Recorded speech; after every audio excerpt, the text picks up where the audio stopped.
આપણે પશ્ચિમી કલાને જોશું, જે ભારતીય કલાની સાપેક્ષમાં ખૂબ જ અલગ છે, જેમાં વિવિધ માધ્યમો, વિવિધ વાદ જે 20મી અને 19મી સદીમાં શરૂ થયા અને જેનો ભારતની 20મી સદીની શિલ્પકલામાં ખૂબ જ અસર જણાય છે.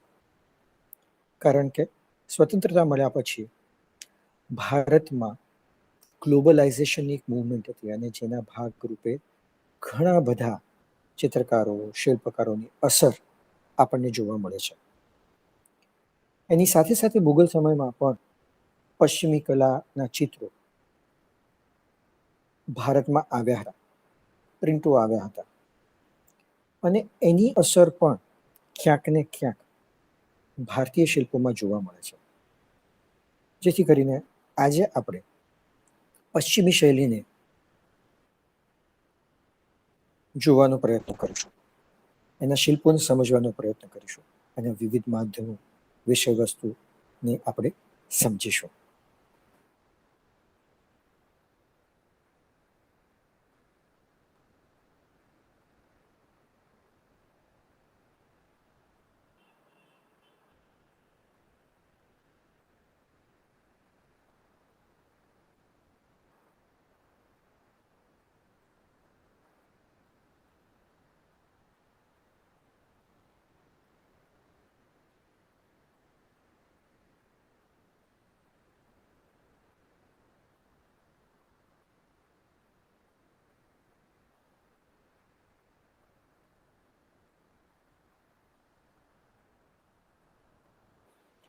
પશ્ચિમી શિલ્પકલા. પશ્ચિમી શિલ્પકલા ઇન્ડસ વેલી સમયથી જ, એટલે કે સિંધુ ખીણની સંસ્કૃતિના સમયથી જ કાર્યરત હતી, જેમાં બે ખૂબ જ મહત્વની સિવિલાઇઝેશન એટલે કે સંસ્કૃતિઓ, એક છે મેસોપોટેમિયન સિવિલાઇઝેશન એટલે મેસોપોટેમિયાની સાંસ્કૃતિક કલા, વસ્તુકલા, અને બીજું મિસરની કલા, જેને બીજા ભાગરૂપે આપણે કહીએ છીએ કે ઇજિપ્શિયન સિવિલાઇઝેશન, ઇજિપ્તની કલા. અને એની સાથે સાથે ગ્રીકની કલા એ દેશ વિદેશ અને દુનિયાભરમાં એક પોતાની છાપ છોડી ગઈ છે. પણ સૌથી પહેલા જો આપણે જોઈએ તો મેસોપોટેમિયન સિવિલાઇઝેશન, જેના પણ 3 ભાગ રહી ચૂક્યા છે. પહેલો ભાગ સુમેરિયન કલા, બીજો ભાગ બેબિલોનિયન, ત્રીજો ભાગ અસેરિયન કલા. કારણ કે મેસોપોટેમિયા એ શબ્દનો અર્થ જ કે બે નદીઓ વચ્ચેની જે જમીન છે, જે પ્રદેશ છે, એને એ લોકો મેસોપોટેમિયા કહે છે. યુફ્રેટીસ અને ટિગ્રીસ આ બંને નદીની વચ્ચે જે પ્રદેશ રચાયો છે જિયોગ્રાફિકલી, એને મેસોપોટેમિયા કહેવાય છે. એટલે કે બે નદીઓ વચ્ચેના પ્રદેશમાં ફળદ્રુપ જમીન ખૂબ જ હશે. અને મારું પોતાનું એવું માનવું છે કે કોઈ પણ કલાને જાણવા માટે એના પ્રદેશને જાણવો ખૂબ જ જરૂરી છે. એ ભૂગોળની દ્રષ્ટિથી પણ એટલો જ જરૂરી છે જેટલો આપણને સાંસ્કૃતિક રીતે જરૂર પડે છે.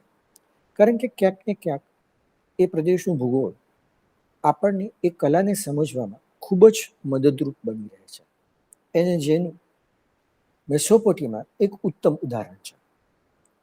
ફળદ્રુપ જમીન હોવાને કારણે ત્યાં આગળ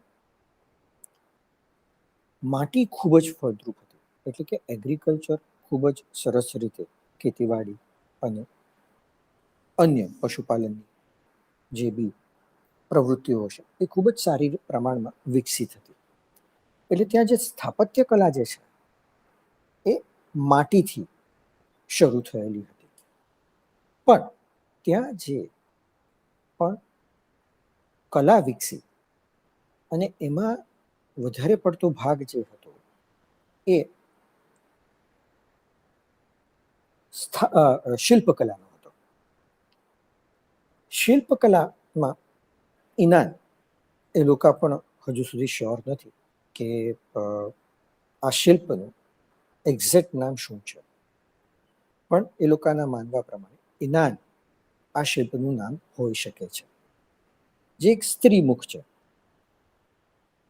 અહીંયા જ્યારે એનો બાહ્ય ઢાંચો આપણે જ્યારે જોઈએ છે ત્યારે એ માર્બલ એટલે કે આરસ પથ્થરથી કોતરવામાં આવેલો છે, જે ખૂબ જ અલગ પડે છે ભારતીય શિલ્પકલાના માટેમાં. કારણ કે જો આપણે સિંધુ ખીણની સંસ્કૃતિમાં બિયર્ડ મેનને જ્યારે જોઈએ છે ત્યારે એ લાઇમ સ્ટોનમાં છે, જ્યારે અહીંયા તો પહેલેથી જ આરસ પથ્થરમાંથી કોતરણીઓ શરૂ થઈ રહી છે. એ લાઇમસ્ટોન એટલે ચુનાર પથ્થરની કમ્પેરમાં ખૂબ જ હાર્ડ છે, કઠણ છે, જેને કાર કરવા માટે સ્કિલની પુષ્કળ જરૂર પડે, અને જે આમાં જણાઈ રહી છે. આ ઇમેજમાં જ્યારે તમે જોશો તો એની આંખોનો ભાગ ખૂબ જ ઊંડાણપૂર્વક કોતરવામાં આવેલો છે. એની ઉપરની આઈબ્રોઝ પણ કોતરી દેવામાં આવી છે, અને માથાના ઉપરના ભાગમાં વચ્ચે એક રેખા, ઊંડી રેખા કોતરાઈ ગઈ છે. એને જો આપણે સમજવાનો પ્રયત્ન કરીએ તો એવું થાય કે એ ઇનલે થતું હતું. જે રીતે મુગલ સમયમાં ભારતના શિલ્પોમાં ઇનલે ટેકનિકનો વપરાશ શરૂ થયો હતો, એ જ પ્રમાણે અહીંયા આગળ સૌ પ્રથમ ઇનલે ટેકનિક એટલે કે બીજા પથ્થરોને એક પથ્થરમાં ઇન્સર્ટ એટલે કે અંદર ગોઠવવામાં આવે. એ એટલી ઝીણવટતાથી ગોઠવાય કે જેથી કરીને એ બહાર ન નીકળી જાય. એટલે એમાં માપદંડ, કાર્વિંગની ટેકનિક, આ બધું જ બહુ ધ્યાનથી કામ કરવું પડે, તો જ એ ભાગ અંદર ઇન્સર્ટ થઈ શકે. તો અહીંયા આગળ જોઈએ તો બંને આંખો જે છે એ બીજા કોઈ પથ્થરમાં કોતરી અને આની અંદર ઇન્સર્ટ કરી હશે. એના આઈબ્રોઝ પણ, અને એનો જે માથાના ભાગમાં છે ત્યાં એવું કહેવાય છે કે ગોલ્ડન લીફ એટલે કે સોનાના પત્તા જેવી કંઈક ગોઠવણી રચાઈ હશે, અને જેને એના ઉપરના ભાગમાં ગોઠવી દેવામાં આવ્યું હશે, જેથી કરીને એ ખૂબ જ રંગો સાથે એક આગવું જ સૌંદર્ય ઊભું કરી શકે, અને એક શિલ્પને અલગ અલગ માધ્યમો સાથે સાંકળી શકે. એટલે એ એક રીતે પોતાની રીતે તો ખૂબ જ કોમ્પ્લેક્સ હોઈ શકે છે. એ સાપેક્ષમાં એક બીજું શિલ્પ, જેમ મેં તમને કહ્યું તેમ, કે ખૂબ જ ફળદ્રુપ જમીન હોવાથી ત્યાં માટીમાંથી ખૂબ જ તેના વાસણો, તેનું સ્થાપત્ય અને એ બધું જ જોવા મળે છે.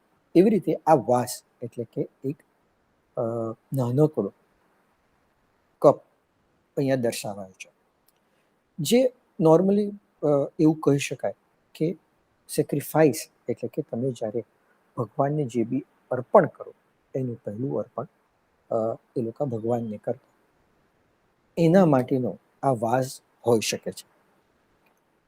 ખૂબ જ નાનો છે, 8 થી 9 સેન્ટીમીટર આની સાઇઝ છે, પણ એમાં 3 થી 4 બેલ્ટ એટલે કે રિંગ છે, જેમાં સૌથી નીચે જો જોઈએ તો નદીના વહેણ દેખાય છે, અને એની ઉપર ખેતીવાડી એટલે કે જે ક્રોપ, જે પાક ઊભો હશે એ દેખાય છે. એની ઉપર ઘેટા બકરા એટલે કે પશુપાલન, એની ઉપર માણસો જે ભગવાનને અર્પણ કરવાની વસ્તુઓ લઈ જઈ રહ્યા છે, અને સૌથી ઉપર કે જે ધર્મના વડા અને રાજા હશે એને કોતરવામાં આવ્યા છે. બીજી વસ્તુ અહીંયા એ મહત્વની છે કે આ લો રિલીફ છે, એટલે ખૂબ જ મિનિમમ વસ્તુઓને કાવ કરીને બહારની સાઈડ લાવવામાં આવ્યા છે. આકૃતિઓ બહારની સાઈડ છે, જેથી કરીને પ્રકાશમાં એક બાજુ ખૂબ જ તીક્ષ્ણ પ્રકારનો પડછાયો પડવાથી એ આકૃતિઓ બહાર આવી શકે છે. જેમ ઉપરથી નીચે જે છે તેમ આકૃતિઓ મોટેથી નાની થતી જાય છે, અને ત્રીજી સૌથી મહત્વની વસ્તુ એ કે આ જે સરફેસ છે એ ગોળાકારમાં છે, એટલે કે એને કાવ કરવી એ ખૂબ જ અઘરી છે. એને માટે પાકી સમજણ હોવી જોઈએ. બધી જ વસ્તુ એકબીજાની સાપેક્ષમાં ગોઠવાવી જોઈએ અને કોઈના બી પ્રમાણ ઉપર નીચે નહીં થવા જોઈએ. અને એટલા માટે પણ આનું મહત્વ ખૂબ વધારે છે. અને એક ત્રીજું ખૂબ જ મહત્વનું શિલ્પ એ છે ઉપાસકોની પ્રતિમા. સુમેરિયન સંસ્કૃતિમાં આ ઉપાસકોની પ્રતિમા જે છે એ ખૂબ જ જથ્થાબંધ સંખ્યામાં મળી આવે છે. એવું કહેવાય છે કે જેમ આપણે ત્યાં ભગવાનને દીવો કરે કે ક્રિશ્ચિયાનિટીમાં એ લોકો મીણબત્તી કરે, એ જ પ્રમાણે અહીંયા આગળ જે બી ધર્મ સ્થળ હશે ત્યાં આગળ પોતાની જાતની એક પ્રતિમા એ લોકો અર્પણ કરે. ઘણી પ્રતિમાઓ ખૂબ જ નાની છે, ઘણી પ્રતિમાઓ ખૂબ જ મોટી છે.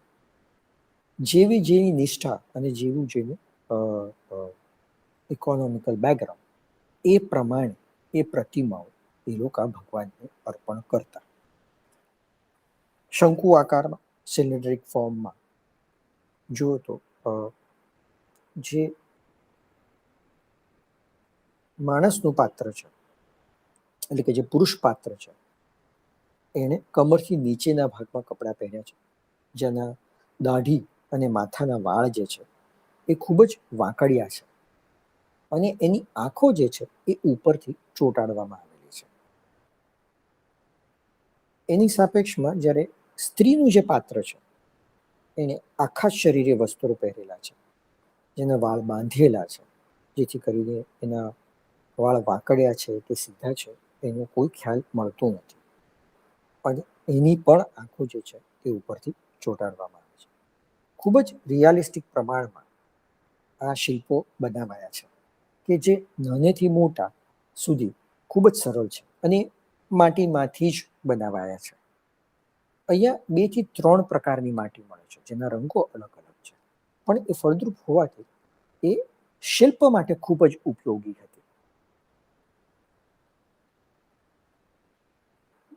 એના પછી પથ્થરમાં આ એક બીજું જે બેબિલોનિયન આર્ટ કહેવાય છે કે બેબિલોનમાં એક રાજા હતો, રાજા હમુરાબી, અને એણે સૌથી પહેલા પોતાની સિવિલાઇઝેશનમાં કાયદા અને નિયમો બનાવેલા. એટલે કે જો કોઈ વ્યક્તિ આંખ ફોડી નાખે છે તો એની બી આંખ ફોડી નાખવામાં આવશે, કે જો કોઈ ચોરી કરે છે તો એનું બધું જ ધન જેને ત્યાંથી ચોરી કરી છે એને આપી દેવામાં આવશે. એવા ઘણા બધા નીતિ નિયમો હતા જે આ સ્તંભમાં કોતરાયેલા છે. અને એની ઉપરના ભાગમાં લો રિલીફમાં હમુરાબી પોતે ઊભેલા છે અને અપોલો એટલે કે સૂર્યદેવ બેઠેલા છે અને સૂર્યદેવ એને આ કાયદાઓ ભણાવી રહ્યા છે. એવી પ્રકાર આ શિલ્પ એમણે બનાવેલું છે. પાછળના ભાગમાં પણ આ જ બધા કાયદા કાનૂન કોતરેલા છે. જે ભાષાનો અહીંયા વપરાશ થયો છે કાયદા કાનૂન લખવામાં, એને ક્લુનિફોર્મ કહે છે, જે મેસોપોટેમિયન સિવિલાઇઝેશન રિટન લેંગ્વેજ હતી, એટલે કે લખાણ માટેની, અને જે હંમેશા ક્લે ટેબ્લેટમાં લખાતી અને પછી એ પથ્થરોમાં કોતરાતી.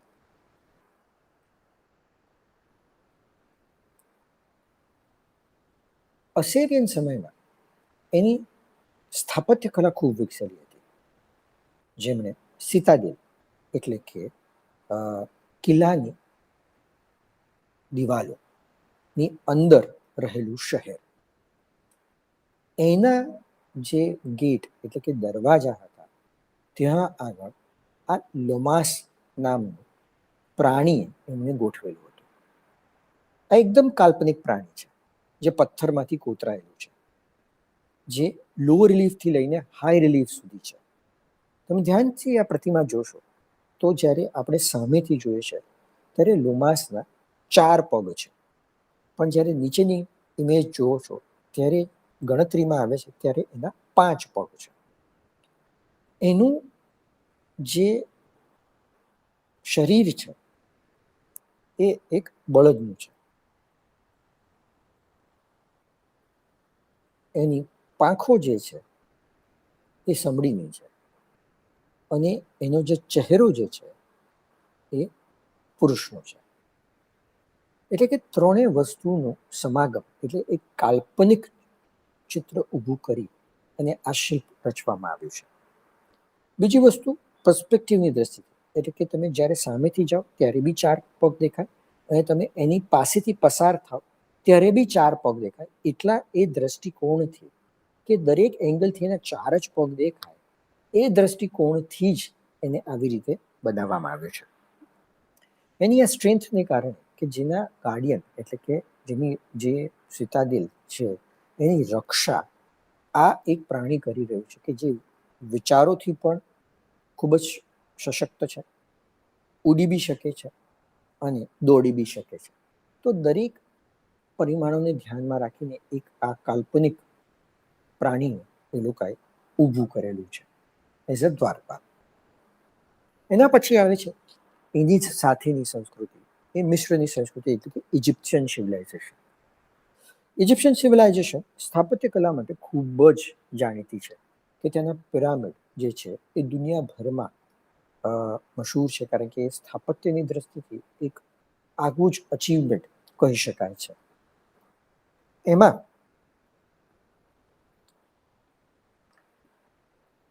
પિરામિડ ઓફ ગીઝા, જે 3 પિરામિડનું એક સંકુલ છે, એમાં પિરામિડ ઓફ ખુફુની સામે જ એક ખૂબ જ મોટું શિલ્પ રચાયું હતું અને જેને કહેવાય છે ફિનિક્સ. આ જે છે જેમાં એનો ચહેરો છે એ એકદમ માનવીય છે અને જે એનું શરીર છે એ સિંહનું બનાવાયું છે. અલગ અલગ અલગ પથ્થરોને ભેગા કરી અને આખું ખૂબ જ 65 ફૂટ ઊંચું શિલ્પ એ લોકોએ કોતરેલું છે, જે પિરામિડ ઓફ ખુફુની બરાબર આગળ મૂકીશું. એવું માનવામાં આવે છે કે ફરાહો ખુફુ, એટલે કે રાજા ખુફુ નો આ ચહેરો હોઈ શકે છે. ઘણા એવું બી માને છે કે ખાફરે, એટલે કે એમના પિતાનો બી આ ચહેરો હોઈ શકે છે અને ઘણા એવું બી માને છે કે આ એક દ્વારપાલ પણ હોઈ શકે છે. પણ અહીંયા આગળ એક અલગ જ પ્રકારનું સિમ્બોલિઝમ વર્ક કરે છે કે જેમાં જેનો દેહ, એટલે કે શરીર જે છે એ સિંહનું હોવાથી ઘણા બધા મિનિંગ એની સાથે જોડાયેલા છે કે એક સશક્ત રાજા, એક પાવરફુલ રાજા કે જેની પાસે પોતાના રાજ્યને જાળવવાનો પૂરો કંટ્રોલ અને તાકાત રહેલી છે. એ પ્રકારે આ શિલ્પની રચના થયેલી છે. આ શિલ્પ છે એ ચુનાર પથ્થર, એટલે કે લાઇમસ્ટોનથી બનેલું છે.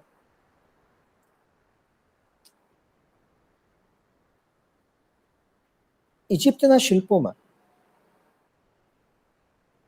એક પોતાની જ સ્ટાઇલિસ્ટિક અપ્રોચ છે, જેમાં સ્કલ્પચર જે બનાવે છે એ ખૂબ જ શિસ્તબદ્ધ બેઠેલા હોય છે.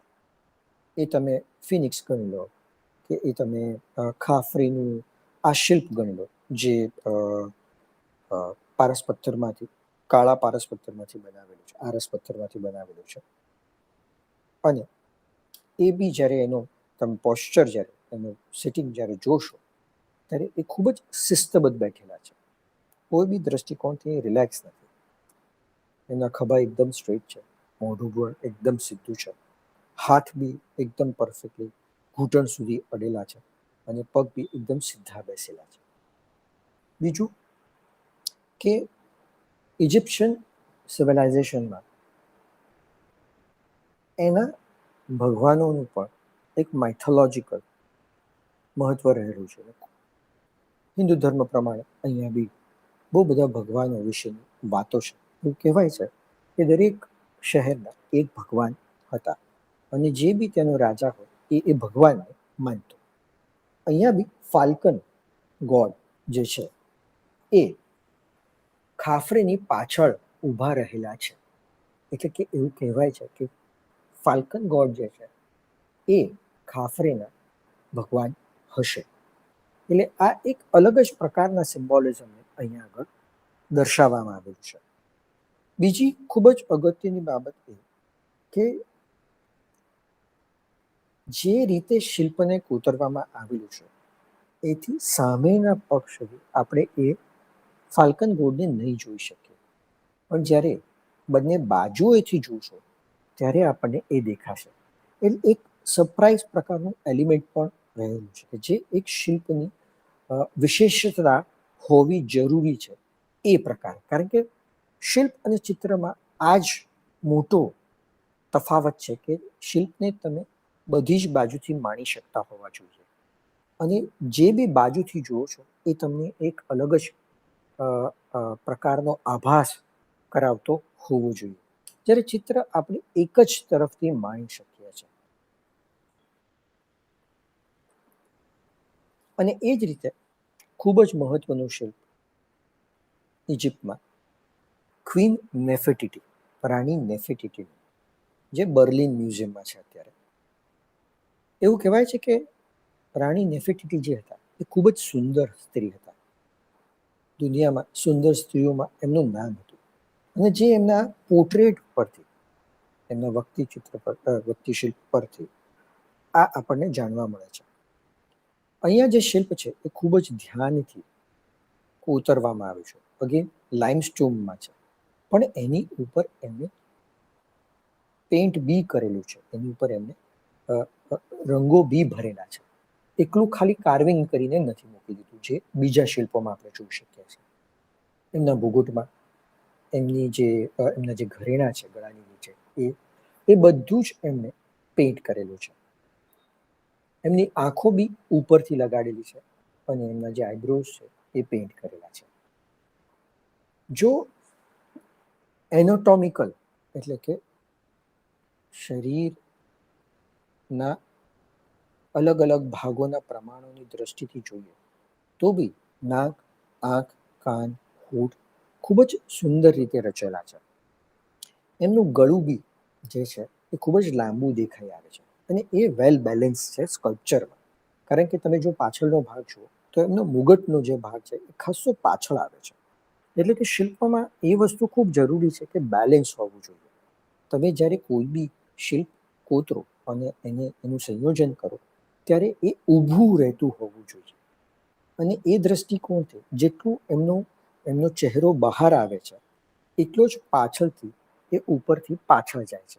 એટલે કે એક ખૂબ જ વેલ બેલેન્સ પોર્ટ્રેટ અહીંયા આગળ શિલ્પકારે રચેલું છે.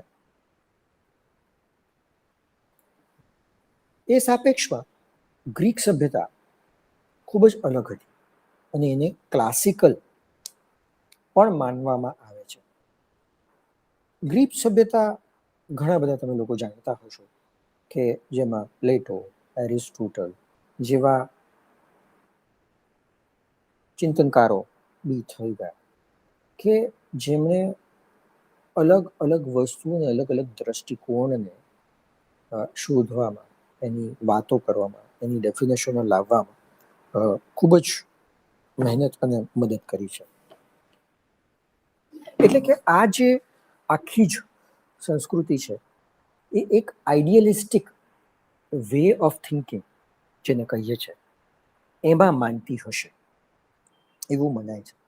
અને એટલા જ માટે એના જે શિલ્પો છે એ બી ખૂબ જ આઈડિયલિસ્ટિકલી બનાવેલા છે કે એક શરીર જે હોય એ કેવું હોવું જોઈએ, એના બોડી પાર્ટ્સ કેવા હોવા જોઈએ, એ બધા પ્રમાણને ધ્યાનમાં રાખી અને શિલ્પો કોતરાયા છે.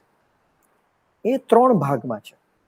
એક આર્કાઇવિક, બીજું ક્લાસિકલ, અને ત્રીજું હેલેનિસ્ટિક ટાઈમ પીરિયડ. એવી રીતે 3 ભાગમાં કલાના ઇતિહાસકારોએ વહેંચેલા છે. અને જેમાં અહીંયા જે 2 શિલ્પો છે, કોરસ, બંનેનું નામ કોરસ છે. કોરસ એટલે કે એક એથ્લીટ જે રમતવીર છે, જે કુશળ છે બધી રમતોમાં, તો એક એથ્લીટનું શિલ્પ બનાવેલું છે. કારણ કે ગ્રીક સભ્યતામાં એ લોકો રાજા મહારાજાના શિલ્પ કરતા, કે જે ચિંતનકારો છે, કે જે રમતવીરો છે, એ બધાના શિલ્પો ખૂબ જ બનાવતા. કારણ કે એ એક પ્રેરણાદાયક શિલ્પોમાં એમની ગણતરી થતી, કે જે જીવનશૈલીને એક આઈડિયલિસ્ટિક જીવન જીવવા માટે મદદરૂપ બની શકે. એટલે કે આ બધા જે શિલ્પો છે એ કોઈ અ, ધર્મસ્થળ માટે કે કોઈ રાજાના મહેલ માટે નહોતા બનેલા. આ બધા જે હતા, જે સિટીની વચ્ચે રહેલા રસ્તાઓ પર ક્યાંક ને ક્યાંક એમને રાખવામાં આવતા, જેથી કરીને આવતા જતા પર નાનાથી મોટા દરેક લોકો એને પ્રેરણા લઈ શકે. એટલા માટે પણ આ શિલ્પો એકદમ આઈડિયલિસ્ટિક હોઈ શકે એવું માનવામાં આવે છે. બંને શિલ્પો જે છે એ આરસમાંથી કોતરેલા છે. બંનેના જે ફિગર છે એ ખૂબ જ એનોટોમિકલી પ્રમાણિત રીતે કોતરવામાં આવેલા છે, કે જેની બાજુઓ છે, એમના પગ છે, એમનું મોઢું છે, એ બધા જ પ્રમાણ છે.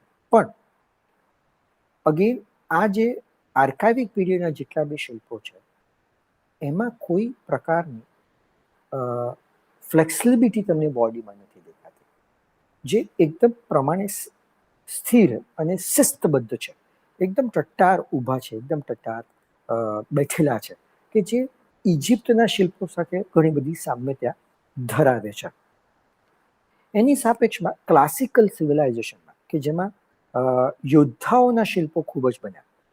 ગ્રીક મંદિરોના આગળના ફસાડમાં તમે ધ્યાનથી જુઓ તો ઉપરના ભાગમાં આ શિલ્પો કાવ કરવામાં આવતા, એમાં યોદ્ધાઓને મહત્વ આપવામાં આવતું. અને આ બંને શિલ્પો જે છે એ અલગ અલગ બાજુએ એક જ મંદિરમાં બનાવેલા છે.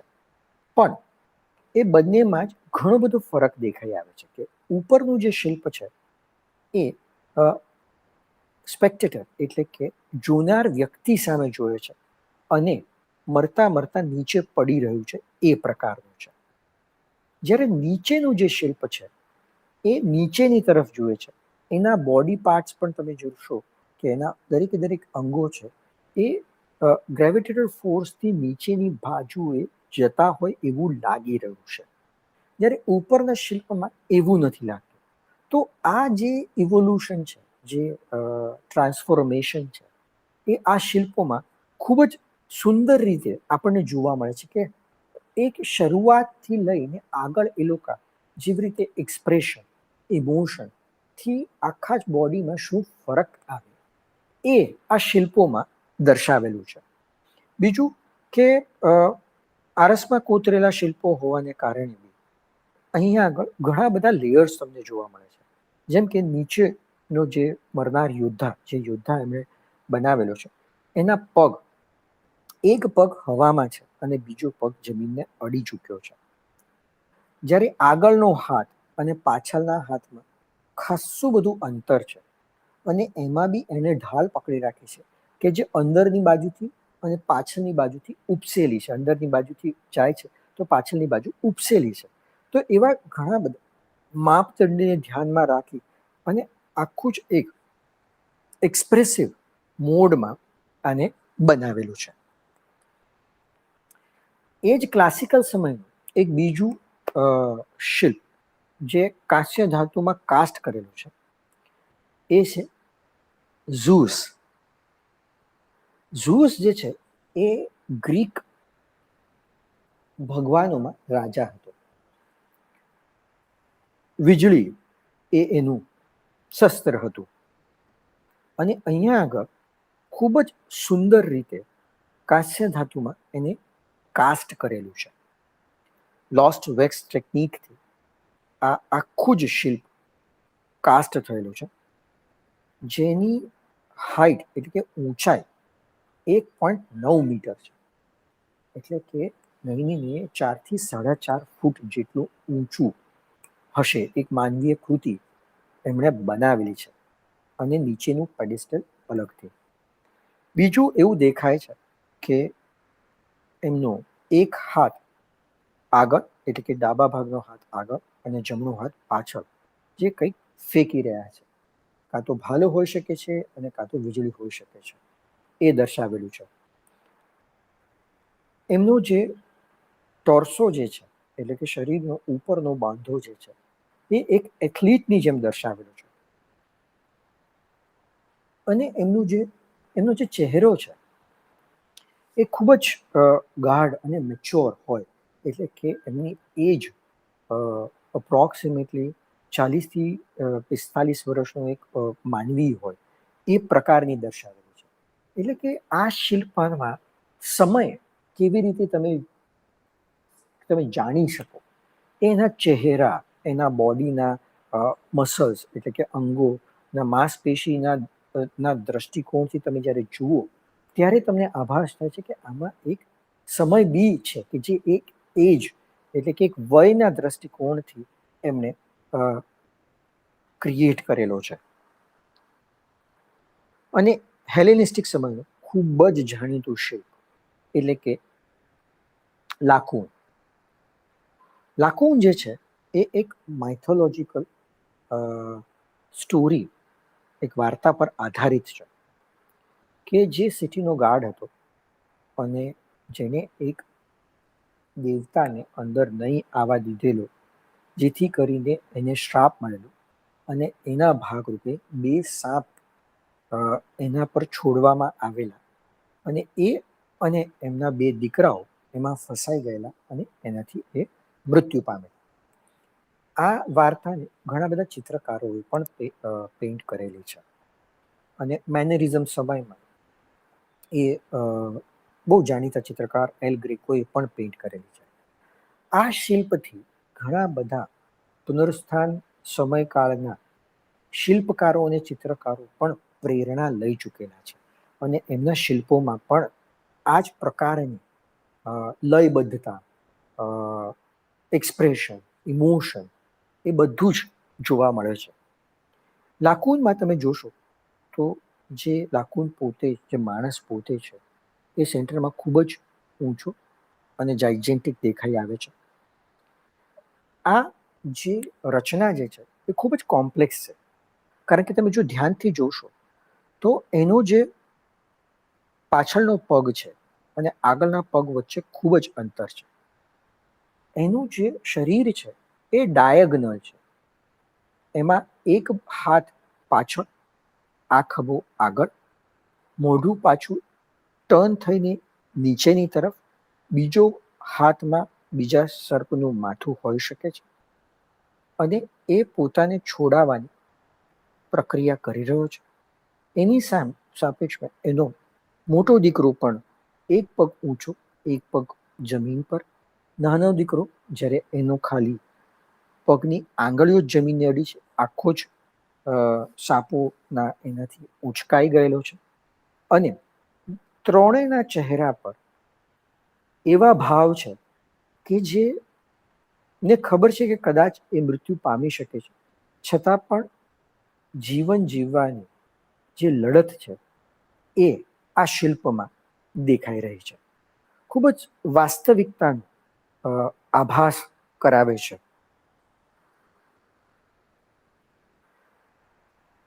એ સમયમાં રોમમાં, રોમ આમ તો જાણીતું બે વસ્તુઓ માટે, એક એની સ્થાપત્ય કલા માટે, અને બીજું એની સૈનિક ટુકડી અને એના ઓજારો માટે. પણ રોમમાં બી કલા વિકસેલી.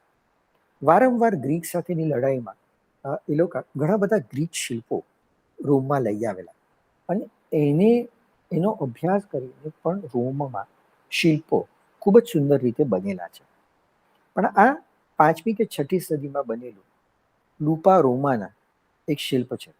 એવું કહેવાય છે કે લુપા અને રોમાના બંને ભાઈઓ જે હતા, જે ફિમેલ વરુ હોય એનું દૂધ પી અને ઉછરેલા હતા. આનો એક સિમ્બોલિક અર્થ એ બી છે કે એ બંને ખૂબ જ ગ્રેટ વોરિયર હતા. એ ખૂબ જ ખડતલ, પોતાને દરેક યુદ્ધમાં આગળ રાખે, અને એક પ્રખર યોદ્ધાની જે લાક્ષણિકતાઓ હતી એ લોકોમાં જોવા મળતી હતી. અને જેથી કરીને એવું કહેવાય છે કે એ એક ફિમેલ વરુ જે હતા એની પાસે ઉછરેલા હતા. આ જે છે એ બી એક સ્ટોનમાં કોતરવામાં આવેલું છે. આ પ્રતિમા જે છે એ પાછળથી અ, એની રિપ્લિકા બનાવી અને મેટલમાં બી કાસ્ટ કરવામાં આવેલી છે. જે વય દેખાય છે આ બંને છોકરાઓ એ કદ કરતા આગળ પડતી દેખાય છે.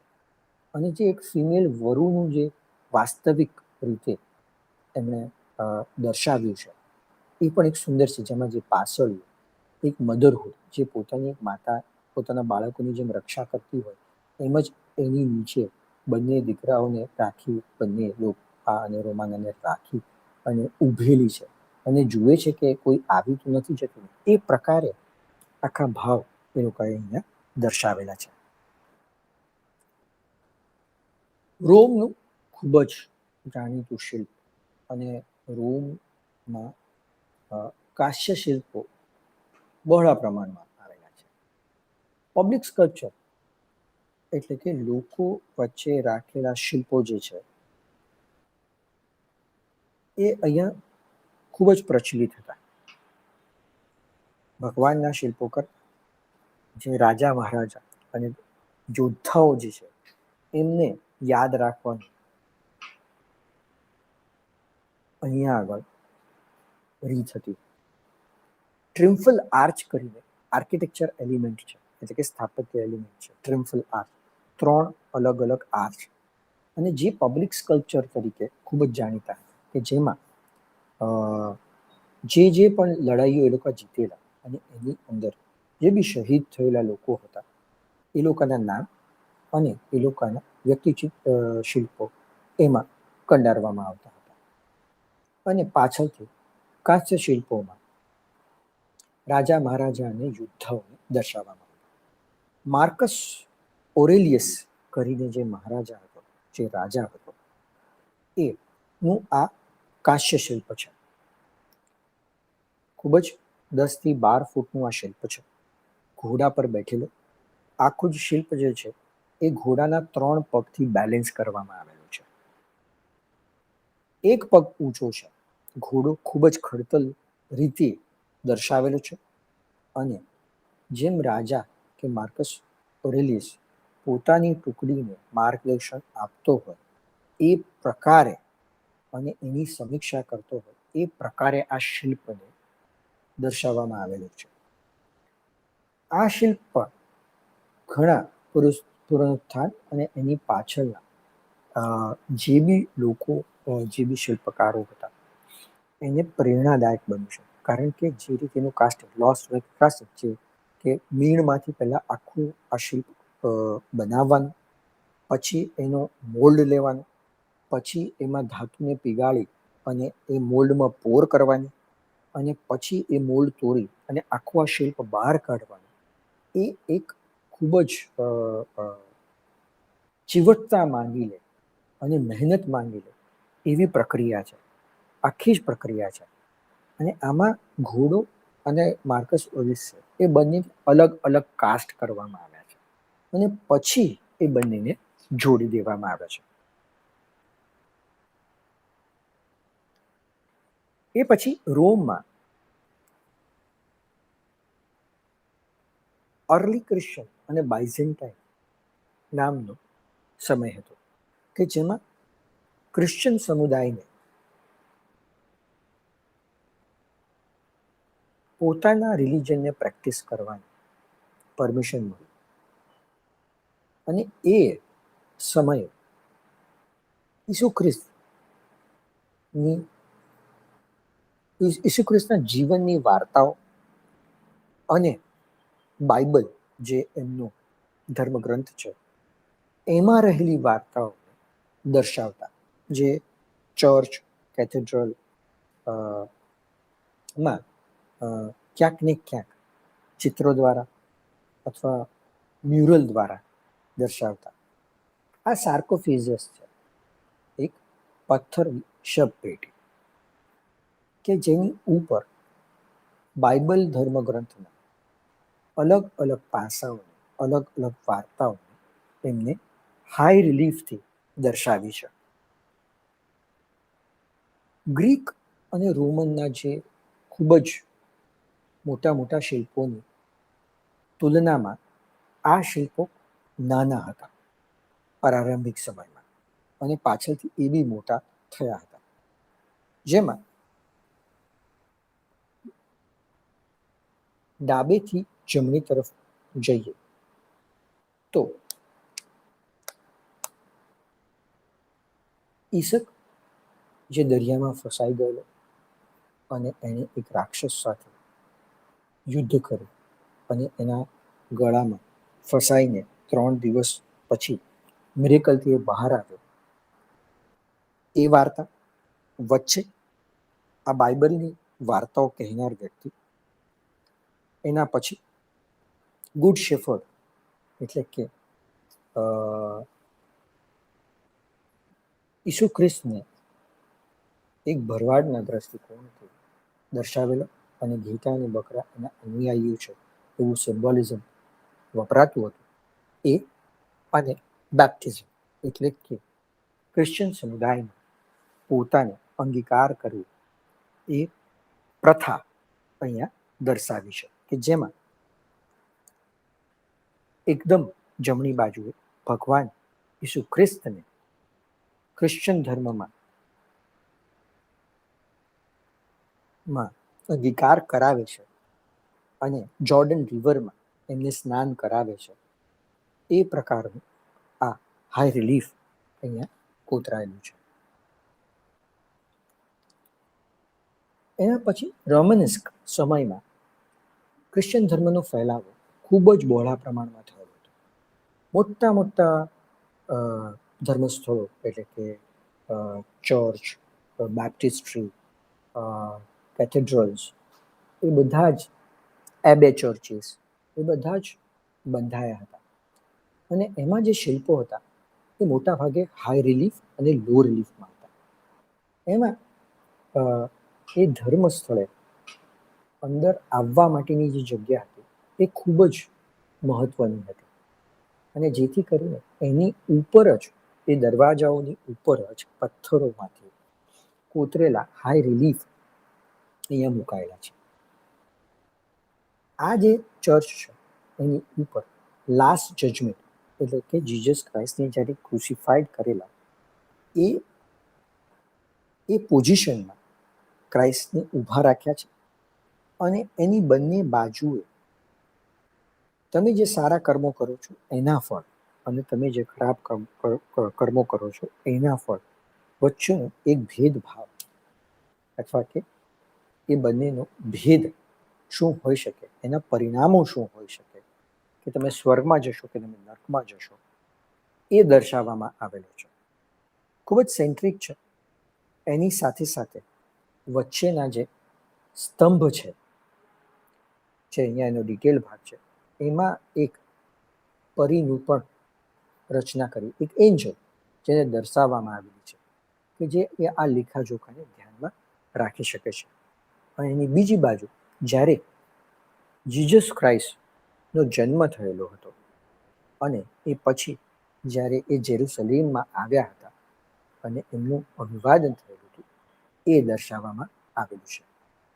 જ્યારે એની નીચેના ભાગમાં કે જીસસ ક્રાઇસ્ટ જન્મવાના હતા, તો એન્જલ ગેબ્રિયલ જ્યારે એમને આવીને કહી ગયેલા હતા, એ દર્શાવાયેલું છે.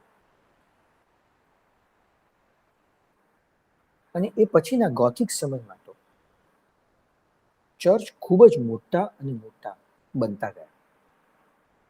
સ્થાપત્યમાં એનો એક ઊંડો પ્રભાવ આજની તારીખ સુધીમાં પણ છે. અને એમાંનું જ એક નોત્રેદામ કેથેડ્રલ જે પેરિસમાં છે, એ ખૂબ જ પ્રચલિત છે એના શિલ્પો માટે, એની બારીઓ માટે, કારણ કે એની બારીઓ પર રંગીન કાચથી જીસસ ક્રાઇસ્ટના જીવનના ભાગોને દર્શાવવામાં આવેલા છે, અને જેના પ્રકાશથી અંદરનો રૂમ છે એ ખૂબ જ સુંદર અને રંગીન થઈ જાય છે. પણ અહીંયા જે દરવાજા પર આવેલા હાઈ રિલીફ શિલ્પો છે, એમાં મેં 2 શિલ્પોને મહત્વ આપ્યું છે. એક કે એન્જલ માઇકલ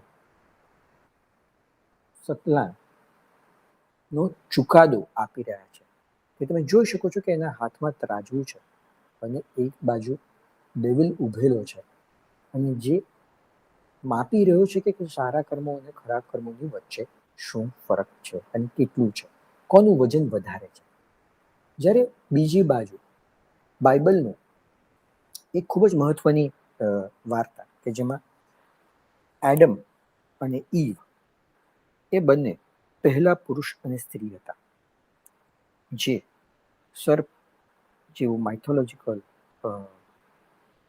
ક્રીચરની વાતમાં આવી અને એમણે સફરજન ખાઈ લીધું હતું અને જેના જ ભાગરૂપે એમણે પૃથ્વી પર આવવું પડ્યું સ્વર્ગમાંથી. તો એ આખી જે બોધપાઠની જે બધી વાર્તાઓ છે એને ખૂબ જ સુંદર રીતે આ દરવાજા ઉપર જ્યારે કે કોઈ માણસ અંદર એન્ટર થાય એટલે કે જ્યારે અંદર આવે એ કેથેડ્રલમાં, એ પહેલેથી જ આ જોઈ અને એને સમજતો આવે, જેથી કરીને એક એના મગજમાં એ ધર્મ વિશેની, સારા કર્મો વિશેની વાતો આવતી જાય, જે નાનપણથી જ, કારણ કે એ દરેક સિટીમાં હોવાથી નાનપણથી જ જ્યારે જોતા હો ત્યારે એ એસ્થેટિક્સ તમારા મગજમાં ખૂબ જ આવરી લે છે. એ સાપેક્ષમાં જ્યારે આપણે અહીંયા ટેકનિક જોઈશે, ભલે પથ્થરોમાંથી કોતરાયેલી હોય, નાની નાની પણ ખૂબ જ વાસ્તવિકતાથી એ લોકોએ આ બધી જ કલ્પનાઓને કોતરેલી છે અને જેમાં ખૂબ જ એજથી લઈને એન્જલના સ્વરૂપથી લઈને ખૂબ જ બધી ચીવટતાઓને ધ્યાનમાં રાખી અને આ કોતરાયેલી છે. આ કેથેડ્રલ્સમાં, ગોથિક કેથેડ્રલ્સમાં ખૂબ જ મહત્વનો ભાગ હતો એ હતો ગાર્ગોલ્સનો. ગાર્ગોલ્સ એટલે કે છાપરા પરથી જે પાણી પડે એના માટે એક નળી બહાર કાઢવી પડે. હવે જ્યારે તમે એ નળી બહાર કાઢો છો તો એ સ્થાપત્ય કલાની ખૂબ જ એની સુંદરતાને આવરી નથી શકતી. એ ખૂબ જ બેઝિક અથવા ખૂબ જ નોર્મલ લાગે છે. તો એ બધા જ જે વોટર સ્પાઉટ હતા કે જેમાંથી પાણીનો નિકાલ થઈ શકે, વરસાદીય પાણીનો નિકાલ થઈ શકે, એને પણ એણે શિલ્પોની જેમ બનાવેલા હતા. અને બીજું કે ચીમની, કારણ કે આ બધા ચર્ચ જે છે એ ઠંડા પ્રદેશમાં છે, તો ક્યાંક ને ક્યાંક એમને ચીમનીઓ બનાવવી જ પડે. એ બધાને પણ એમણે માઇથોલોજીકલ પ્રાણીઓના દ્રષ્ટિકોણથી એમણે શિલ્પોમાં કંડારેલા હતા, જે એકદમ જ કાલ્પનિક હતા. પશ્ચિમી શિલ્પકલામાં સૌથી મોટો જો ભાગ હોય તો પુનરુત્થાનવાદનો, એટલે કે રેનેસાન્સ, રીબર્થ ઓફ ક્લાસિકલ સિવિલાઇઝેશન, એટલે કે ગ્રીક અને રોમન કલામાંથી શીખી અને પોતાના સમકાલીન કલામાં એનું આવરણ કરવું, એટલે પુનરુત્થાનની કલા. જેમાં ફિલિપો બ્રુનલસ્કી અને લોરેન્ઝો ગિબર્ટી નામના બે શિલ્પકાર, આ બંને જ હાઈ રિલીફ જે કાંસ્યમાં દર્શાવી છે એ એક કોમ્પિટિશનનો ભાગ હતી. બંનેએ જ આ કોમ્પિટિશનમાં ભાગ લીધેલો હતો અને જેમાં ફિલિપો બ્રુનલેસ્કી આ કોમ્પિટિશન હારી ગયેલો અને લોરેન્ઝો ગિબર્ટી આ કોમ્પિટિશન જીતી ગયેલો, જેને ઈસાના સેક્રિફાઈસને લઈને, એટલે કે એના બલિદાનને લઈને એક શિલ્પ બનાવવાનું હતું, જે હાઈ રિલીફમાં હતું અને જેમાં એ વાર્તાનો જે તથ્ય છે એ ખૂબ જ સુંદરતાથી બહાર આવવો જોઈએ, જે લોરેન્ઝો ગિબર્ટીના કેસમાં દેખાઈ આવતો હતો. અને જેને કારણે લોરેન્ઝો ગિબર્ટીને આ દરવાજો બનાવવાનું કમિશન મળી ગયું, જેમાં એણે બાઇબલના અલગ અલગ અલગ ભાગોને હાઈથી લો રિલીફ સુધીમાં દર્શાવેલા છે. એની સાથે સાથે એણે ધર્મના વડાઓને, જીસસ ક્રાઇસ્ટની લાઈફને ખૂબ જ સાંકળી લીધી છે આ બધા જ ભાગોમાં, દરવાજાના ભાગોમાં. અને જેને ઘણી વખત ગેટ ઓફ પેરાડાઇઝ એટલે કે સ્વર્ગનો દરવાજો બી કહેવામાં આવે છે. અને એટલા જ માટે અહીંયા આગળ એનો એક ડિટેલ ભાગ છે કે જે આપણે આગળ બી જોયું ગોથિક કેથેડ્રલના ભાગમાં, કે એડમ અને ઈવ જ્યારે સ્વર્ગમાંથી બહાર કાઢવામાં આવે છે તો અહીંયા આગળ બહુ સુંદરતાથી એકદમ લો રિલીફ અને એન્ગ્રેવિંગના ભાગ રૂપે એડમ અને ઈવ એ સફરજન સર્પ સાથે ખાઈ રહ્યા છે. જ્યારે ભગવાનને એ ખબર પડે છે અને એ એડમ અને ઈવને જવા માટે કહે છે, અને એટલા જ માટે અહીંયા આગળ બધી જે પરીઓ છે, એન્જલ્સ છે, એ એમને બહાર કાઢી રહી છે. અને અહીંયા આગળ તો અહીંયા આગળ અલગ અલગ ભાવોને ખૂબ જ સુંદરતાથી દર્શાવેલા કે જ્યાં એમનું મગજ વિચારીતાથી એક ક્યુરિયોસિટીથી એ સફરજન તરફ જોઈ રહ્યું છે. એ ખાધા પછી જે એમને પસ્તાવો થાય છે અને એ ભગવાનની સામે ઊભેલા છે, અને જ્યારે ભગવાન એને સ્વર્ગમાંથી પૃથ્વી તરફ મોકલી રહ્યા છે અને ત્યારે જે એમને પશ્ચાતાપ થઈ રહ્યો છે એ તો ભલે આ દરવાજામાં બહુ બધા ભાગ હોય પણ ખૂબ જ અલગ અલગ ભાવોને ખૂબ જ સુંદરતાથી આવરી લેવામાં આવે છે. અને ટેકનિકનો, કારણ કે આ કાસ્યમાં બનેલું છે એટલે કે ટેકનિકનો બી ખૂબ જ સુંદરતાથી એને યુટિલાઇઝ કર્યો છે કે જેમાં નાનામાં નાની ધારથી લઈને મોટામાં મોટા ફિગરને બહાર એમને કાઢેલા છે. રેનેસાન્સ ટાઈમ પીરિયડમાં ખૂબ જ પ્રચલિત સ્કલ્પ્ટર એટલે કે ડોનાટેલો, જે રેનેસાન્સના આગળના ભાગમાં હતા. અહીંયા આગળ એમના બે શિલ્પો છે. એક છે એ આરસની પ્રતિમા છે અને બીજું જે છે એ કાંસ્યમાં છે, જેનાથી જ આપણને સમજ પડે છે કે એમની વર્સિટાલિટી એટલે કે એમની વિવિધતા મટીરિયલને એટલે કે માધ્યમોને સમજવામાં કેટલું ઊંડું હશે. એમણે પર્સ્પેક્ટિવની દ્રષ્ટિકોણથી એ જાણ્યું કે જ્યારે શિલ્પ મનુષ્યના આંખોથી ઊંચું હોય ત્યારે એ કેવું દેખાય છે, અને નીચું હોય ત્યારે કેવું દેખાય છે, અને એની સામે જ હોય ત્યારે કેવું દેખાય છે. દરેકમાં આંખોની ડિસ્ટન્સથી ખૂબ જ ફરક પડે છે અને જોવાના નજરિયામાં.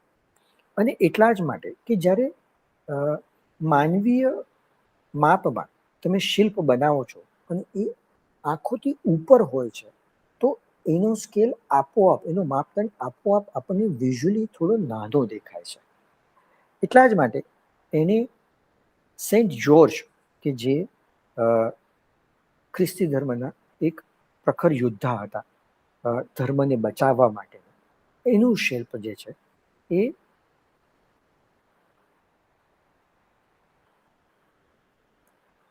10 થી 12 ફીટ જેટલું ઊંચાઈ પર લઈ જઈ અને 6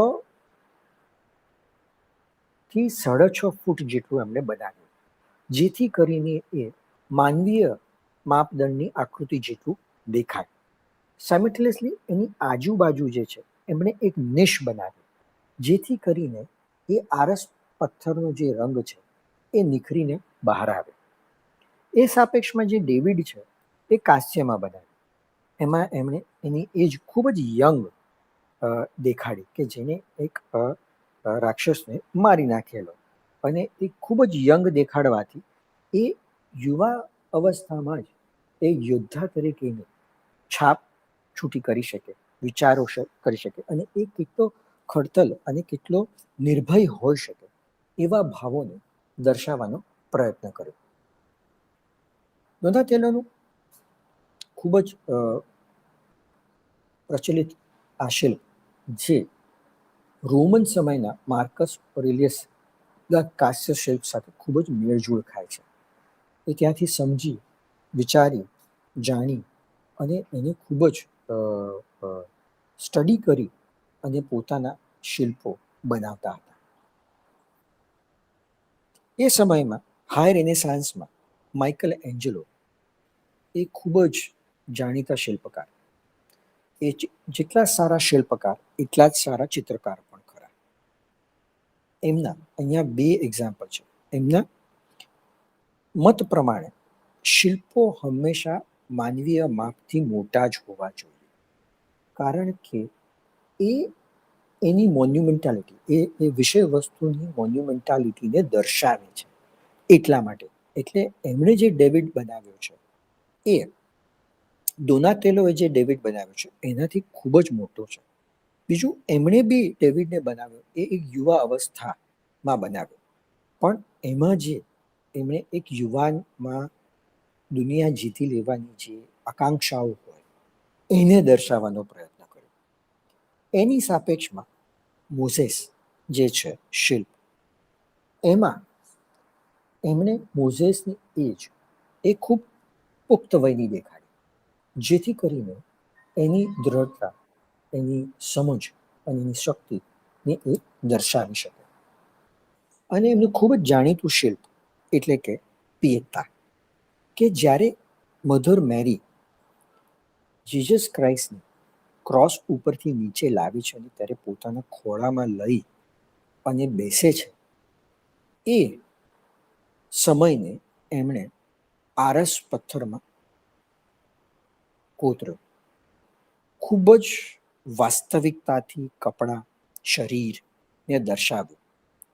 મધર મેરીને એક યંગ સ્ત્રી તરીકે દર્શાવી છે અહીંયા આગળ, પણ એમાં જે માતાનું વાત્સલ્ય છે અને જે માતા અ, કે દુનિયાનું સૌથી મોટું દુઃખ એટલે કયું કે એક માતા પોતાના બાળકને પોતાની સામે મરતા જુએ, એનાથી મોટું દુઃખ કંઈ ન હોઈ શકે.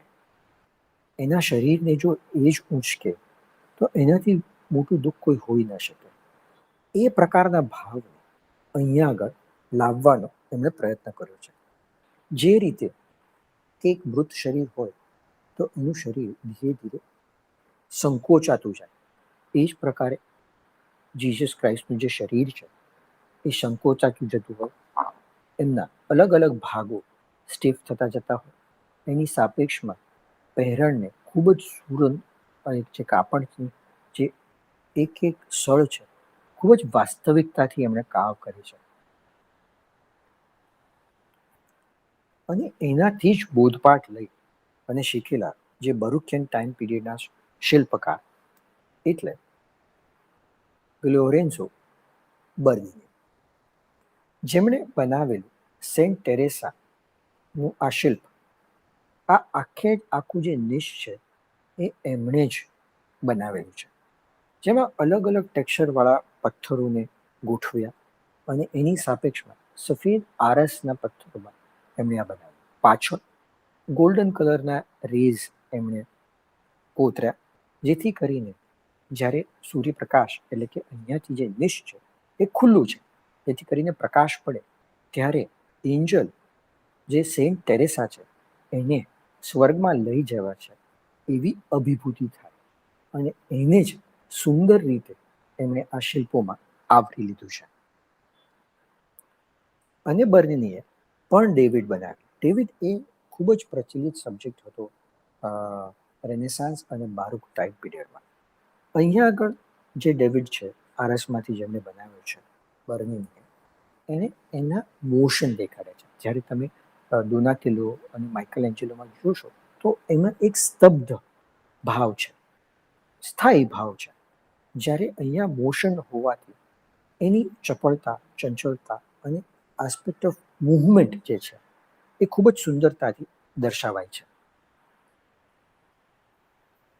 એના પછી રૂડ, ફ્રેન્સ્કો રૂડ, જે નિયો ક્લાસિસિઝમના શિલ્પકાર હતા અને જેમણે રેનેસાન્સ એટલે કે પુનરુત્થાન અને ગ્રીક સભ્યતાથી ઘણા બધા શિલ્પોને સ્ટડી કર્યા, સમજ્યા, જાણ્યા, અને એ પછી આ આખું જ હાઈ રિલીફ એમણે બનાવેલું છે, કે જેમાં એક યુદ્ધ કાળને અને એક વિક્ટરીને દર્શાવવાનો પ્રયત્ન કર્યો છે.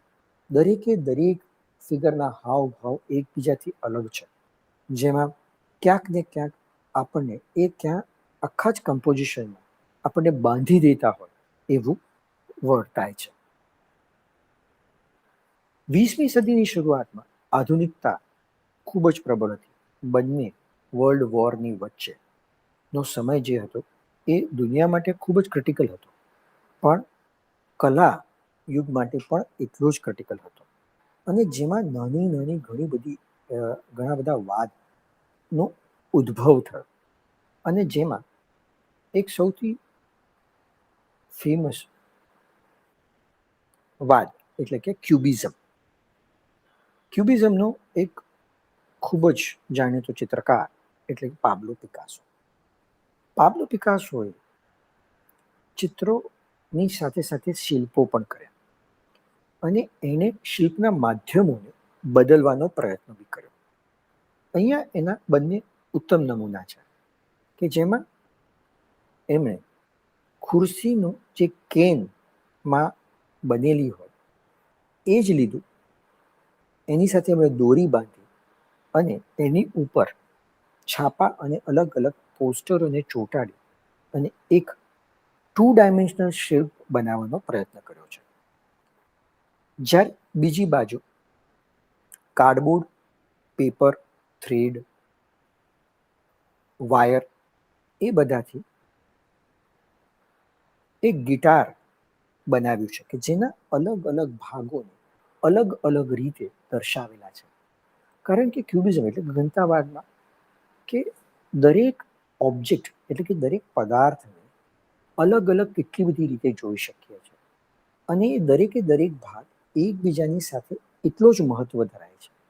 એટલે કે એ જે જોયેલું છે એને તમે કેવી રીતે અલગ રીતે દરેકે દરેક પાર્ટને એક સર્જનાત્મક રીતે ગોઠવી શકો અને એમાંથી એનું એક અલગ પરિમાણ ઓર પ્રમાણ બહાર લાવી શકો, એની આ વાત છે ને જે પાબ્લો પિકાસોના આ ગિટારના શિલ્પમાં ખૂબ જ સુંદર રીતે દર્શાવેલું છે.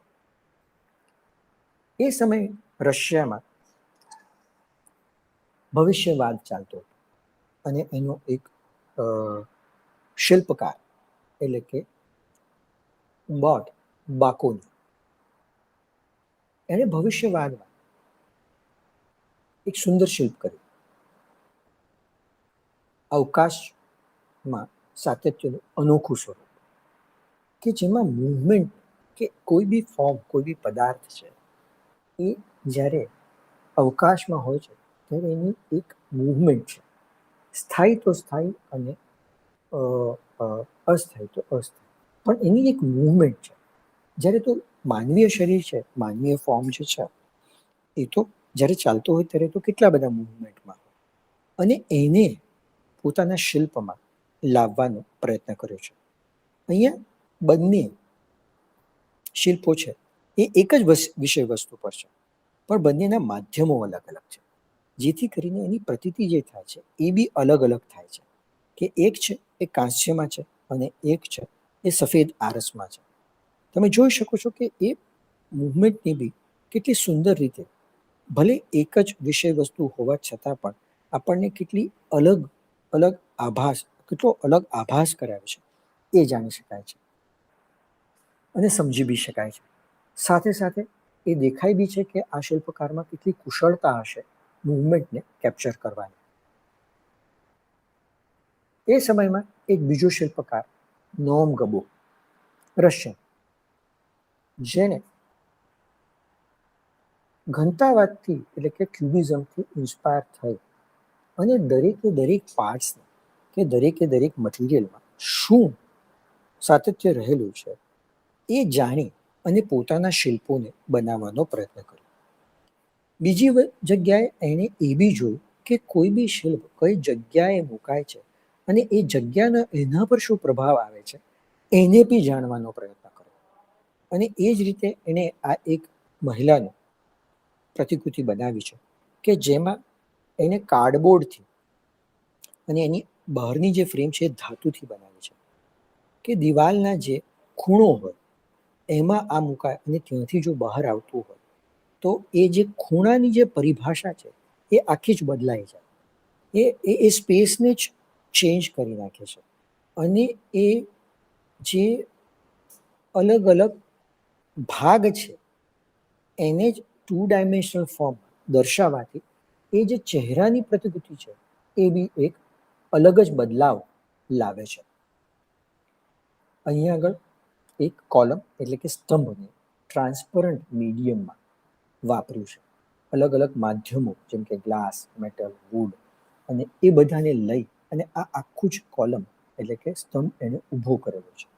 જ્યારે લંડનમાં રહેલું એનું રિવોલ્વિંગ ટોર્સો એ ખૂબ જ જાણીતું શિલ્પ છે કે જેમાં એણે પાણીની ના માધ્યમથી, એટલે કે એણે મેટલથી એક આખો જ ટોર્સો ઊભો કર્યો અને એમાં નાના નાના છિદ્રો આપીને પાણી, એટલે કે એક ફાઉન્ટેન, એક ફુવારાને એવી રીતે દર્શાવ્યો કે જ્યારે પાણીની બૂંદોથી જે રેખા બને અને બંધાય, એનાથી જ આખી માનવીય આકૃતિ ઊભી થાય. તો એની એક સમજ, જે ઇન્ટેન્જિબલ ફોર્મ, ઇન્ટેન્જિબલ મીડિયમ અને ટેન્જિબલ મીડિયમ, કે જે દેખાય છે એવી વસ્તુની, જે ન દેખાય છે એવી વસ્તુઓને ભેગી કરી અને આખું જ સૌંદર્યને દર્શાવવાનો પ્રયત્ન કર્યો.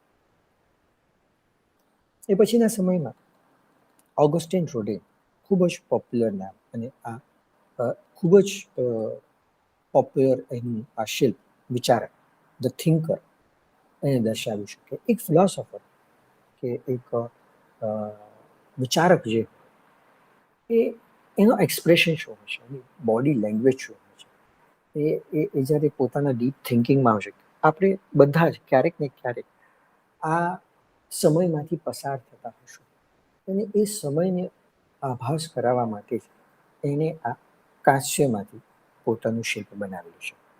તમે જોશો તો આખું જ જે હ્યુમન બોડી જે છે એને ખૂબ જ બલજી, એટલે કે એક એથ્લીટની જેવું બનાવ્યું છે. બીજું, તમે આ ઇમેજને ધ્યાનથી જોશો તો તમને સમજાશે કે એને વેક્સમાં કેવી રીતે આ આખા શરીરની રચના કરી છે, એના હાથ કેવી રીતે બંધાયા છે, એના પગ કેવી રીતે બંધાયા છે, એ આખી જ બાંધણી જે છે એ બી સમજાશે.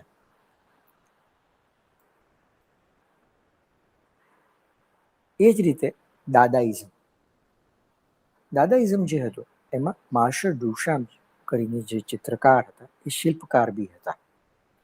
તો એણે જાણ્યું કે જીવનમાં રહેલા ઘણા બધા આજુબાજુના જે પદાર્થો છે એમાં પણ આપણને એક સૌંદર્ય દેખાય છે, કે દરેક વસ્તુ હંમેશા બનાવવી જ જરૂરી નથી, પણ જે એક્ઝિસ્ટ છે એના સૌંદર્યને બી માણવી જરૂરી છે.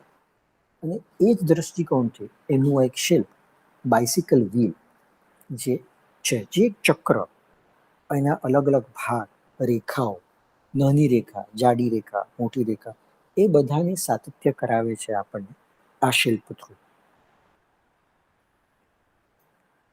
એ પછી આવે છે હેનરી મૂર, જેણે માનવીય શરીરને લઈ, કે માનવીય ફોર્મને લઈને ખૂબ જ કામ કર્યું. અલગ અલગ માધ્યમોમાં કામ કર્યું, પથ્થરમાં કામ કર્યું, માટીમાં કામ કર્યું, અલગ અલગ પથ્થરોમાં કામ કર્યું, નાના સ્કેલમાં કામ કર્યું, મોટા સ્કેલમાં કામ કર્યું. અને રિક્લાઇન ફિગર એ એનું ખૂબ જ ફેવરિટ સબ્જેક્ટ, અને જે એણે અલગ અલગ સ્વરૂપોમાં અહીંયા વર્ણવ્યો છે. બંને જ માધ્યમો પથ્થર છે, અલગ અલગ પથ્થર છે, પણ તમે જોઈ શકો છો કે બંને પથ્થરોને કાવ કરવાની, એની અંદરની સ્પેસને, એની બહારની સ્પેસને વર્ણવાનું, અને એને ક્રિએટ કરવાનું, આજુબાજુની સ્પેસને એની સાથે રિલેટ કરવાનું ને મર્જ કરવાનું, અને એના માપદંડમાં, કે શિલ્પ અંદર હોય અને શિલ્પ જો બહાર મુકાવવાનું હોય, તેના માપદંડોમાં કેવી રીતે ફેરબદલ હોઈ શકે છે, એ જાણી સમજી અને એણે પોતાની કૃતિઓ રચી છે. એ જ સમયમાં એક બીજો શિલ્પકાર, કોન્સ્ટન્ટીન બ્રાન્કુસી, જેને ફોર્મલિસ્ટિક, એટલે કે પદાર્થના આકારના અલગ અલગ મિનિંગ અને એને સિમ્પ્લિફાઈડ કેવી રીતે કરી શકાય, એને લઈને ઘણા બધા શિલ્પોમાં કામ કર્યું છે. એમનું એક ફેમસ સિરીઝ, જેનું નામ છે ધ બર્ડ, એ છે. અને એની સાથે સાથે કે તુર્કજીનું પ્રથમ વિશ્વયુદ્ધમાં રોમાનિયાના નાયકોને શ્રદ્ધાંજલિ આપતું આ શિલ્પ છે, જેનું નામ છે ધ ટેબલ ઓફ સાયલેન્સ, કે મૌનનું ટેબલ, કે જ્યાં આ શિલ્પ છે એ ક્યાંક ને ક્યાંક સિમ્પ્લિફાઈડ માનવીઓને શ્રદ્ધાંજલિ આપતું ટેબલ છે. એટલે કે માનવી જ્યારે અહીંયા જઈને બેસે છે, અને આને આ શિલ્પને કહી શકાય છે કે ઇન્ટરેક્ટિવ શિલ્પ, એટલે કે તમે એને ખાલી જોવા અને માણવા માટે નથી, પણ સાથે સાથે તમે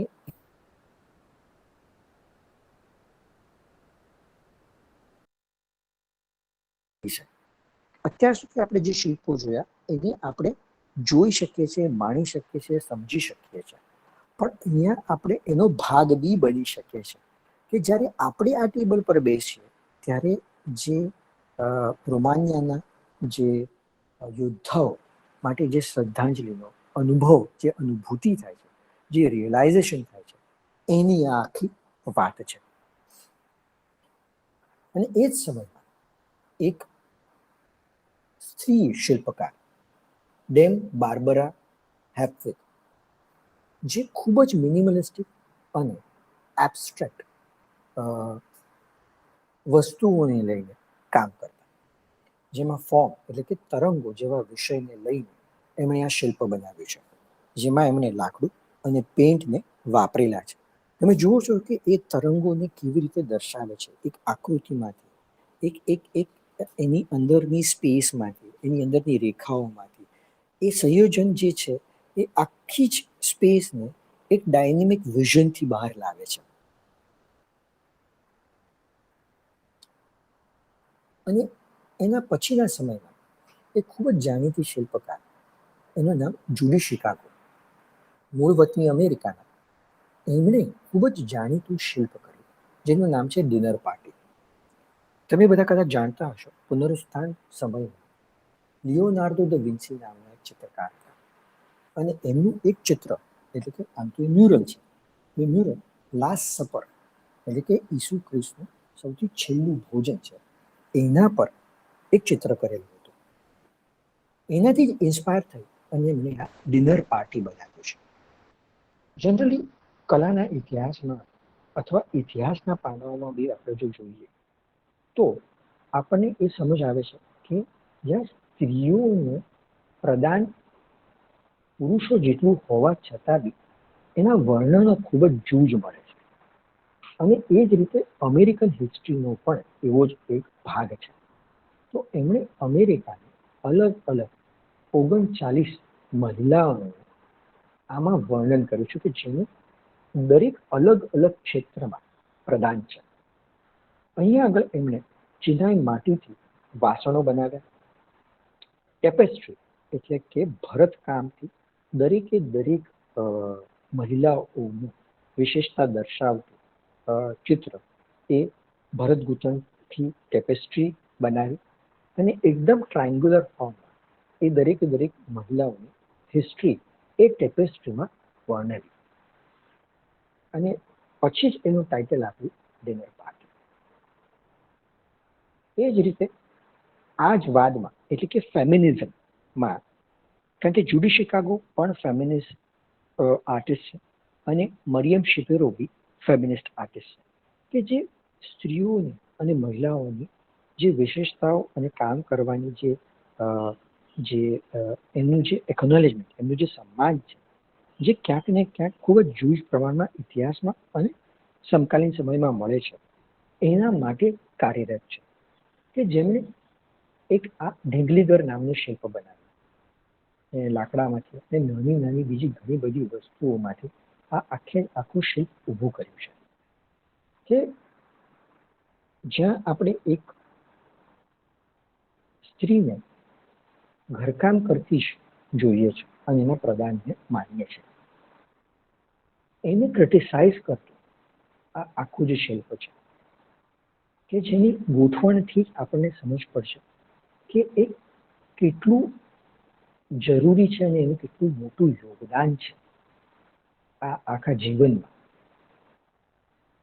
અને એને જણાવતું જ આ આખું શિલ્પ એમણે બનાવેલું છે. સમકાલીન સમયના અનીશ કપૂર નામના શિલ્પકાર, મૂળ ભારતના પણ વર્ષોથી બ્રિટેનમાં રહેલા, અને એમને ફોર્મલિસ્ટ અને ઇન્ડસ્ટ્રીયલ એટલે કે ઔદ્યોગિક મટીરિયલને લઈને ખૂબ જ કામ કર્યું, જેમાં ઇલ્યુઝન એટલે કે જે દેખાય છે એવું નહીં પણ એનાથી કંઈક અલગ દેખાય એ પ્રકારે એ માધ્યમોને વાપર્યા. એમનું એક આ પબ્લિક સ્કલ્પચર જે છે ક્લાઉડ ગેટ, જે સ્ટેનલેસ સ્ટીલમાંથી બનેલું છે, શિકાગોમાં છે, ખૂબ જ મોટું મોન્યુમેન્ટલ શિલ્પ જે સ્ટેનલેસ સ્ટીલમાંથી બનેલું હોવાથી અરીસા જેવું કામ કરે છે. પણ જ્યારે તમે એની પાસે ઉભા રહો તો એ એક ઇલ્યુઝન પણ દેખાડે છે. એટલા જ માટે એમને એનું ટાઇટલ આપ્યું છે ક્લાઉડ ગેટ, જે વાદળના ફોર્મમાં છે, પણ જેને તમે પસાર કરીને જશો તો તમારી પ્રતિતિ અલગ અલગ દ્રષ્ટિકોણથી તમને એમાં દેખાશે. તમારા પ્રતિબિંબને તમે જોઈ અને એક અલગ જ આભાસ અને એક અલગ જ એક્સપિરિયન્સ કરશો. એના માટેનું આ પબ્લિક સ્કલ્પચર છે. અને એક 1970s અને 1980sમાં ખૂબ જ મોટી ચળવળ થઈ ગઈ. એ છે પૃથ્વી કલા કે અર્થ આર્ટ, કે પૃથ્વીને જ પોતાનું કેનવાસ માધ્યમ માની અને કરે છે. જેમાં રોબર્ટ સ્મિથનસન કરીને એક આર્ટિસ્ટ હતા, જેમણે જેટી બનાવી, જે એક ઇન્ડસ્ટ્રીયલ ઝોનમાં હતી કે જ્યાં આગળ ખૂબ જ મેટલનો વેસ્ટ, ઓજારો, યંત્રો પડી રહેતા હતા. એવી જગ્યા, અને એ જગ્યાનો બીજો કોઈ વપરાશ જ નહીં થતો. ત્યાં આગળ એમને, અને ત્યાં આગળ મોટી મોટી ખાણો હતી. એ ખાણોને હિસાબે એ આખી જ જગ્યા ખવાઈ જતી. ત્યાં આગળ એમને બેસાલ્ટ અને ચૂનાના પથ્થરોમાંથી આ ફોર્મ ક્રિએટ કર્યું, અને જે આ પાણીની મહત્વતા, એની સાયકલના પ્રોસેસીસ, જે પાણી અને પથ્થરનો મિલાપ, અને એનાથી સૂર્યપ્રકાશના આવરણથી એના જે કલરોમાં ફરક પડે, એ બધી જ વસ્તુઓને સમજી, ઇકોલોજીકલ સિસ્ટમને સમજી અને આ આખું જ આવડું મોટું શિલ્પ એમને બનાવ્યું છે.